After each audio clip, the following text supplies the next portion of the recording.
नमस्कार दोस्तों, आप सभी का स्वागत है आज की क्लास में। आज अपन शुरुआत करेंगे एनिमल न्यूट्रिशन यानी पशु पोषण की। ठीक है, पशु पोषण बहुत इंपॉर्टेंट पॉइंट है जहां से अपनी एग्जाम में बहुत सारे क्वेश्चन आते हैं।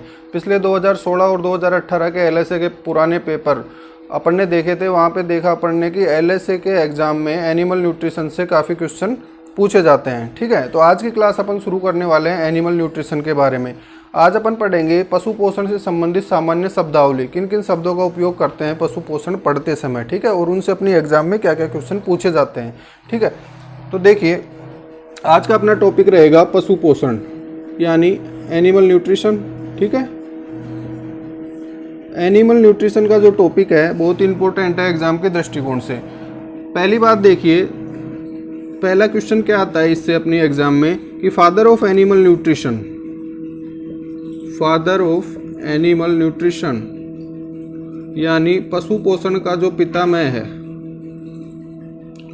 कौन है, तो उसका आंसर क्या होता है, एंटोनी लेवोइजर। ये याद रखना अपने को, फादर ऑफ न्यूट्रिशन कौन है, लेवोइजर। पहला क्वेश्चन ये बनता है अपनी एग्जाम के लिए। अब देखिए पशु पोषण होता क्या है, तो पशु पोषण में हम उन चीज़ों का अध्ययन करते हैं जो खाद्य पदार्थ पशुओं द्वारा खाए जाते हैं। ठीक, अब पशु को कितनी मात्रा में वो खाद्य पदार्थ खिलाना चाहिए, कौन सा खाद्य पदार्थ खिलाना चाहिए, कौन सा नहीं खिलाना चाहिए, कब खिलाना चाहिए, कैसे खिलाना चाहिए। ठीक है, और उन खाद्य पदार्थों के भौतिक गुण क्या होते हैं, रासायनिक गुण क्या होते हैं, कौन सा विषैला पदार्थ उनमें पाया जाता है।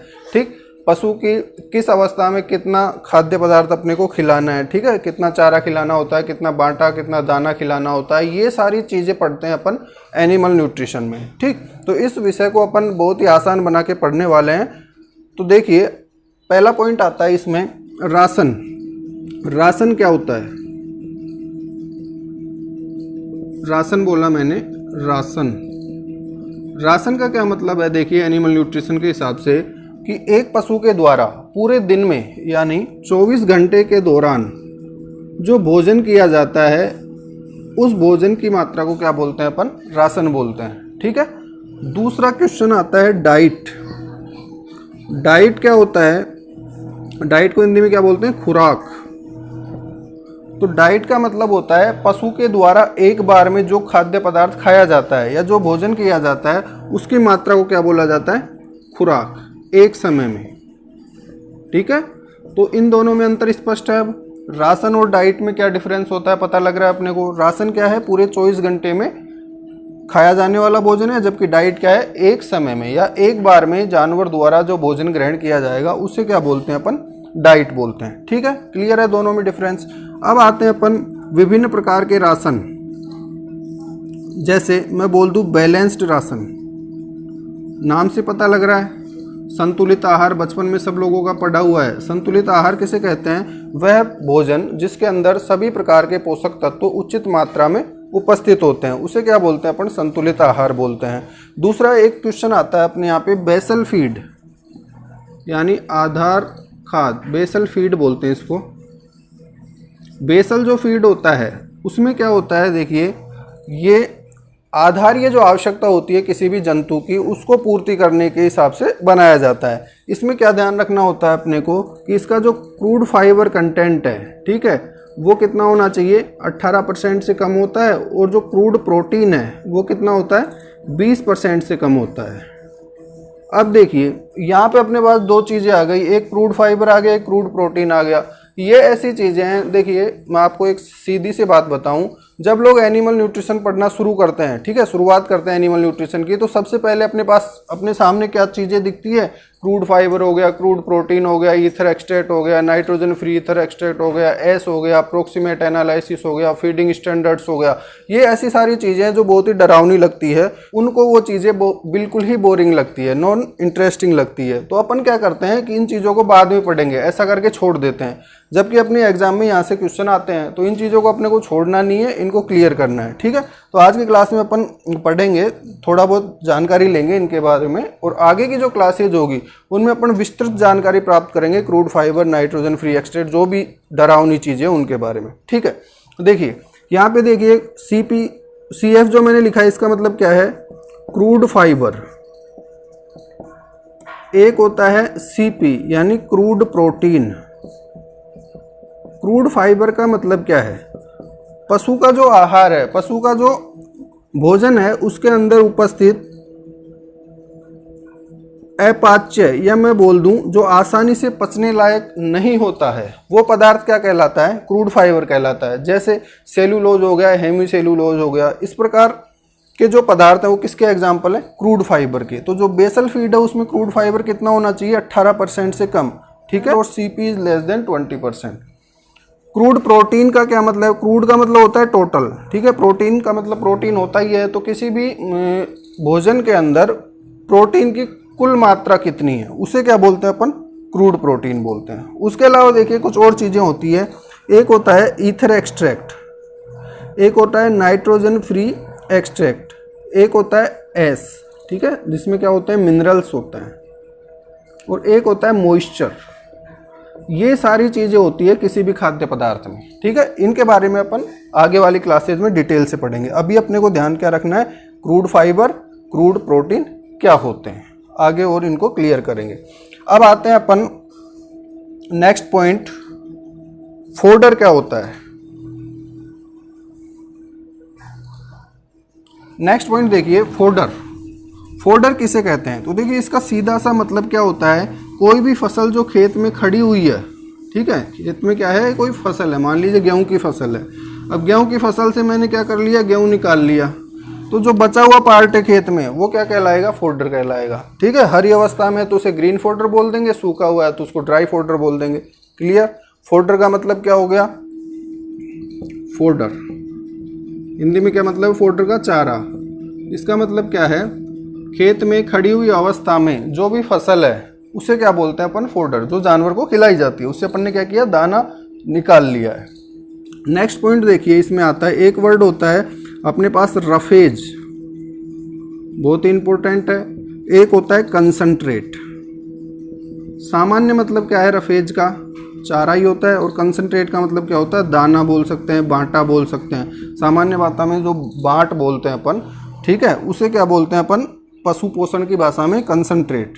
और जो तूड़ा होता है उसे क्या बोलते हैं? रफेज, ठीक। तो देखिए रफेज किसे कहते हैं अपन? तो वे खाद्य पदार्थ जिनमें उसमें क्रूड फाइबर रफेज जो होता है उसमें क्रूड फाइबर कितना होना चाहिए? 18% से अधिक होना चाहिए, ठीक है। क्रूड फाइबर क्या होना चाहिए? 18% से अधिक। जबकि TDN, टोटल डाइजेस्टेबल न्यूट्रिएंट्स जो होते हैं वो कितने होने चाहिए? 60% से कम होते हैं। उस प्रकार के चारे को क्या बोल देंगे अपन? रफेज बोल देंगे। जबकि जो कंसंट्रेट होता है इसमें क्या होता है? क्रूड फाइबर कम होते हैं 18% से, और टोटल डाइजेस्टिबल न्यूट्रिएंट यानी TDN कितना होता है? 60% से अधिक होता है। ये दोनों चीज़ें अपने को ध्यान में रखनी है। CF का मतलब क्रूड फाइबर हो गया, TDN क्या होता है? टोटल डाइजेस्टेबल न्यूट्रिएंट्स, यानी उस आहार के अंदर जो सुपाच्य तत्व है उनका टोटल कर लिया अपन ने, तो वो क्या कहलाएगा? टोटल डाइजेस्टिबल न्यूट्रिएंट्स, TDN जिसे बोला। अब TDN कहाँ से आएगा? जो अभी अपन ने नाम पढ़े थे, crude fibre, crude protein, ether extract, nitrogen free extract, S और मॉइस्चर। इन सब में से अगर अपन टोटल डाइजेस्टेबल जो सुपाच्य न्यूट्रिएंट्स हैं, सुपाच्य पोषक तत्व हैं, वो निकाल के जोड़ दें तो वो क्या कहलाएगा? TDN कहलाएगा, ठीक है। तो क्रूड फाइबर और TDN की मात्रा कितनी होनी चाहिए और कंसंट्रेट में कितनी होनी चाहिए, ये अपनी एग्जाम में क्वेश्चन पूछा जाता है, ठीक है। इसका विशेष ध्यान रखना है रफेज और कंसंट्रेट के लिए। अब देखिए और कौन कौन से शब्द अपन काम में लेंगे इसमें। तो एक चीज होती है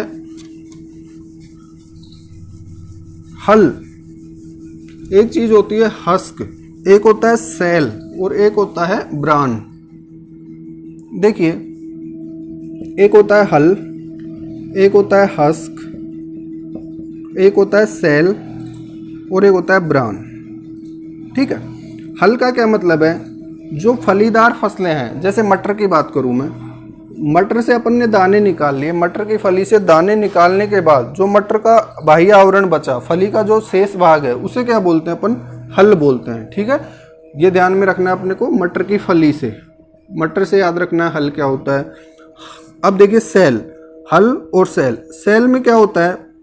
जो दानेदार फसल है, जैसे मूंगफली हो गई, मूंगफली में दाना निकालने के बाद जो छिलका बचता है, मूंगफली से दाना निकालने के पश्चात जो मूंगफली का छिलका बच गया उसको अपन क्या बोलते हैं? सेल बोलते हैं। वो भी जानवरों को खिलाए जाते हैं, ठीक है। कई प्रकार के जो फीडिंग मटेरियल होते हैं वो बनाने में मूंगफली के छिलके को काम में लिया जाता है। ठीक है, तो उसे क्या बोलते हैं अपन? सेल।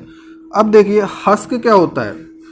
कोई भी अनाज है, ठीक है, दाने वाली फसल है, जैसे गेहूं की फसल है मान लीजिए, तो गेहूं की फसल में गेहूं के ऊपर की जो कवरिंग होती है, गेहूं का दाना है, ये तो बीज हो गया गेहूं का, ये एक कवरिंग के अंदर रहता है।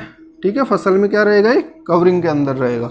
तो ये जो ऊपर वाली कवरिंग है इसे क्या बोलते हैं अपन? हस्क बोलते हैं। और अंदर जो गेहूं का दाना है, अंदर क्या है? गेहूं का दाना। इस दाने का जो छिलका है, दाने का छिलका, ये क्या कहलाता है?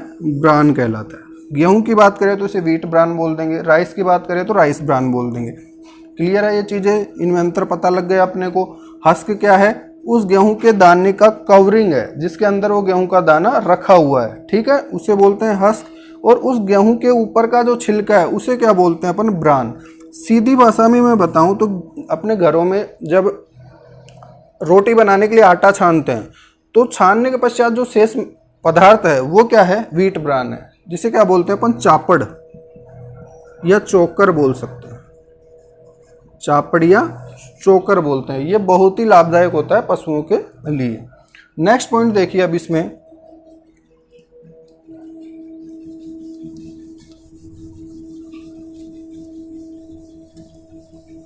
नेक्स्ट पॉइंट है इसमें अपना मेंटेनेंस राशन।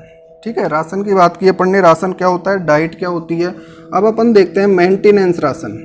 मेंटेनेंस, एक होता है मेंटेनेंस राशन, ठीक है, एक होता है प्रोडक्शन राशन, प्रोडक्शन राशन, एक होता है प्रेगनेंसी का राशन। ठीक है, मान लीजिए कोई जंतु है, कोई गाय है, वो ना तो दूध देती है और ना ही वो गर्भावस्था में है। ठीक है, दूध भी नहीं दे रही, गर्भावस्था में भी नहीं है, तो उसको जीवन निर्वाह करने के लिए जो कम से कम राशन चाहिए, उस राशन को क्या बोलते हैं अपन? Maintenance ration. ठीक है, मेंटेनेंस राशन का क्या मतलब हुआ कि जीवन को चलाने के लिए जो कम से कम आवश्यक होता है राशन, उसे मेंटेनेंस राशन कहा जाता है। इससे ना तो उसके शरीर का वजन बढ़ेगा ना घटेगा, ठीक है, परिवर्तित रहेगा, केवल वो जीवित रहेगी। तो इतनी मात्रा में उसको राशन दिया जाए तो उसे मेंटेनेंस राशन कहते हैं। अब देखिए मेंटेनेंस राशन की मात्रा कितनी होती है। एक तो मैं बना दूं गाय के लिए, देसी गाय, ठीक है, एक कॉलम बना रहा हूं मैं देसी गाय के लिए और एक कॉलम बना रहा हूं मैं विदेशी गाय या क्रॉस ब्रेड संकर गाय या भैंस। ठीक है, cross breed cattle and buffalo, इन दोनों के लिए जो मेंटेनेंस, प्रोडक्शन, प्रेगनेंसी राशन है उनकी रिक्वायरमेंट सेम होती है। ठीक है, तो दोनों को अपन एक साथ पढ़ेंगे और देसी गाय को या जेबू कैटल बोल दें। ठीक है, भारतीय जो गाय होती है उसकी एक अलग श्रेणी बनाएंगे अपन। तो जो मेंटेनेंस राशन होता है वो कितना होता है? देसी गाय के लिए 4 किलोग्राम। 4 किलोग्राम तो क्या चाहिए इसको? तूड़ा चाहिए, ठीक है, रफेज चाहिए। और कंसंट्रेट कितना चाहिए इसको? 1 किलोग्राम कंसंट्रेट चाहिए। नेक्स्ट देखिए संकर गाय या भैंस के लिए, तो इसके लिए जो तूड़ा होता है उसकी मात्रा कितनी है? 4 से 6 किलो बोल दे। कंसंट्रेट चाहिए इसको 2 किलोग्राम। ठीक है, किसके लिए? मेंटेनेंस के लिए, केवल जीवन निर्वाह के लिए। ये बेसिक नीड हो गई उसकी भोजन के रूप में। ठीक, अब आते हैं अपन प्रोडक्शन राशन। प्रोडक्शन राशन का क्या मतलब होता है? देखिए कोई गाय है मान लीजिए, वो दूध दे रही है अपने को, तो दूध के उत्पादन के लिए क्या करना पड़ेगा? उसको मेंटेनेंस राशन से थोड़ा अधिक राशन देना पड़ेगा। ठीक है, मेंटेनेंस राशन में क्या हो रहा है? केवल जीवन का निर्वाह हो रहा है, ना उसका वजन बढ़ रहा है, ना किसी प्रकार का उत्पादन मिल रहा है अपने को। अब अपने को क्या चाहिए? उस गाय से उत्पादन कर रहे हैं अपन, दूध उत्पादन कर रहे हैं, गाय का एग्जाम्पल ले रहे हैं अपन, तो दूध उत्पादन यानी दूध पैदा करने के लिए उसको क्या चाहिए? अलग अधिक एनर्जी की आवश्यकता होगी, तो उसके लिए अपने को उसको अधिक राशन देना पड़ेगा। ठीक है, तो प्रोडक्शन राशन की बात करें तो देखिए देसी गाय के लिए कितना राशन चाहिए होता है? 400 ग्राम पर किलोग्राम ऑफ मिल्क, पर किलोग्राम ऑफ मिल्क। मान लीजिए कोई गाय है जो 5 लीटर दूध देती है, 5 किलो दूध देती है पूरे दिन का, तो उसको कितना कंसंट्रेट देना पड़ेगा अपने को एक्स्ट्रा? 5 चौक 20 यानी 2000 ग्राम, मतलब 2 किलो बाट खिलाना पड़ेगा। ठीक है, ये कंसंट्रेट की बात कर रहे हैं अपन। समझ में आई बात? 400 ग्राम देना पड़ेगा 1 किलोग्राम दूध उत्पादन के लिए। जबकि संकर गाय या भैंस की बात करें तो इसमें देना पड़ता है अपने को 500 ग्राम पर किलोग्राम ऑफ मिल्क। ठीक है, ये कंसंट्रेट हो गया भैंस के लिए। भैंस अगर 10 लीटर दूध देती है तो उसको कितना बांट चाहिए, 5 किलोग्राम बांट चाहिए दूध उत्पादन के लिए, जबकि जीवन निर्वाह के लिए कितना चाहिए, 2 किलोग्राम। तो टोटल कितना कंसंट्रेट चाहिए उसको, इस हिसाब से 5 किलो ये हो गया, 2 किलो, 7 किलोग्राम बांट चाहिए एक भैंस को अगर वो 10 लीटर दूध दे रही है। ठीक है, ये अपने स्टैंडर्ड्स हैं पशु पोषण के।